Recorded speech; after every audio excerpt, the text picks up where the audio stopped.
Hello Pisces, Sun, Moon, Rising, and Venus signs. Kamusta kayo? Sana ba'y nasa mabuti kayong kalagayan?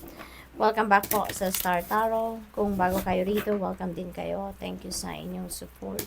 I truly appreciate it. God bless you all, Pisces. Pauna mensahe ninyo, 5 of Wands. Ayan. So, maaring meron ditong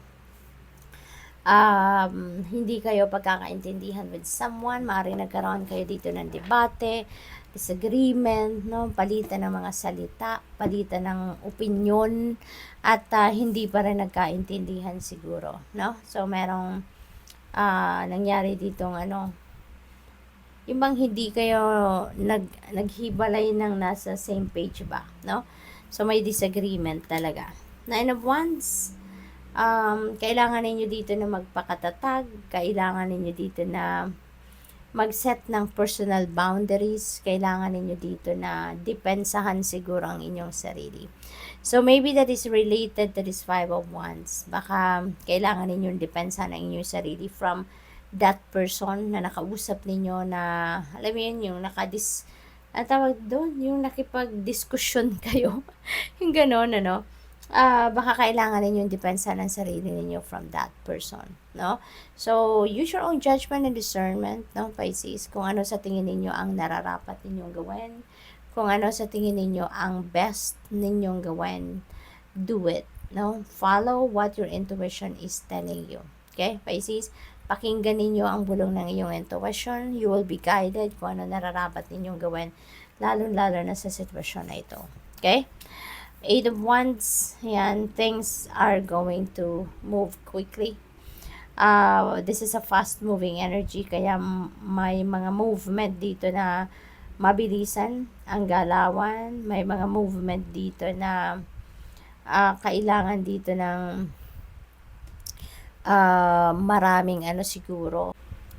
Maaring meron mga opportunities dito na paparating, Pisces, that will require you to take action right away, no? Kailangan ninyong i-consider agad, tignan agad, mag-take action agad, yung ganun ba? Kasi otherwise, baka kung magtatagal-tagal pa or baka magpamamaya na effect kayo, baka it will slip away from you, no? Maaring ganun. Kaya parang yun ang requirement, no, ng opportunity na to, na kailangan tignan ninyo agad, mag-take action agad kayo, no? Travel also, no, Pisces, is imminent for some of you.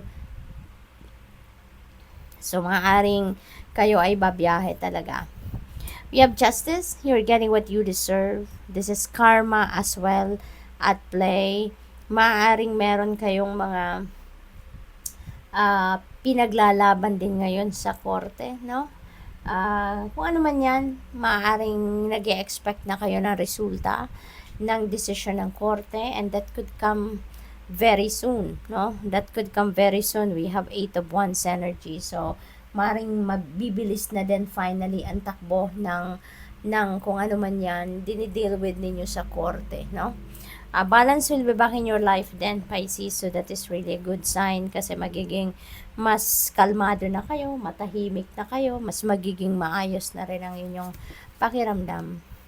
Kasi, kumbaga, order will be back na sa buhay ninyo. Hermit, yan, this is a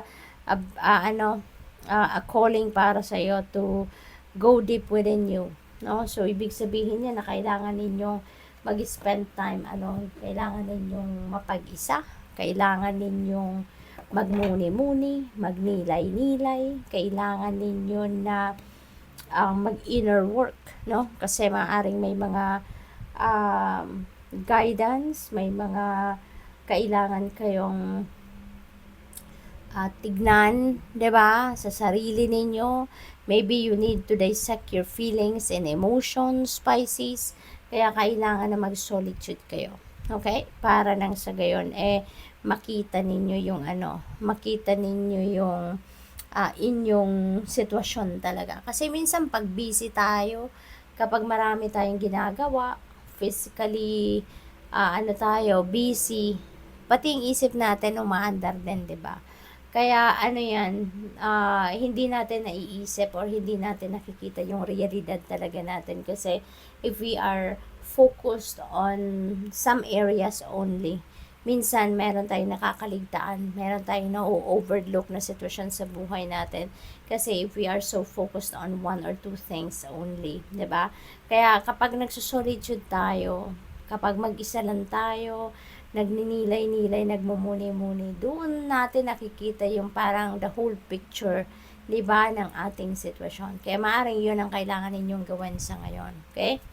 What else? We have the Mother Star. This is a yes card. Maaaring ang iba sa inyo dito kung humihingi kayo ng confirmation, humihingi kayo ng specific sign, kasagutan, di ba? This could be it. No? Maaaring yung sagot sa inyo ng universe is a yes. What else? We have Queen of Wands. Ayan, you're going for whatever it is that you are, that you have set your mind to do, no? Ano kayo ngayon? Laser focused, no? Eye on the prize. Kayo, Pisces. So, this is really good kasi you will be highly motivated and inspired to do whatever it is that you need to do, diba? Kaya napakaganda rin ito. Ipupush ninyo to, no? Ipupush ninyo to. Kung ano man ang gusto ninyong marating, kung ano ang gusto ninyong ma-achieve sa buhay ninyo, ito na yon. You are going to do anything and everything in your power para ma-achieve ninyo ito. We have strength. Ayan, this is inner strength and courage, no?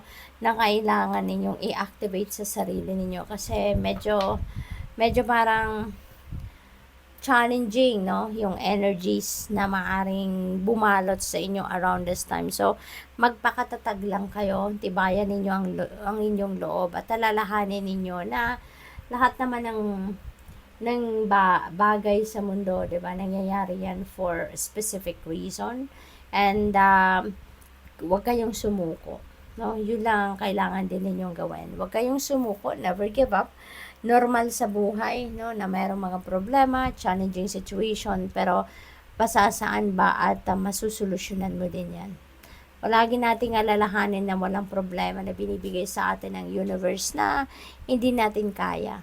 Kaya, magpakatatag ka lang, tibayan ninyo ang inyong loob, continue to pray, ask for guidance, no? Kaya nga kailangan ninyo mag-solitude dito kasi maaaring marami ng downloads ang pinapadala sa inyo ng universe at yan ay gabay para sa iyo, okay? Good luck. Thank you for watching. Love and light. Namaste.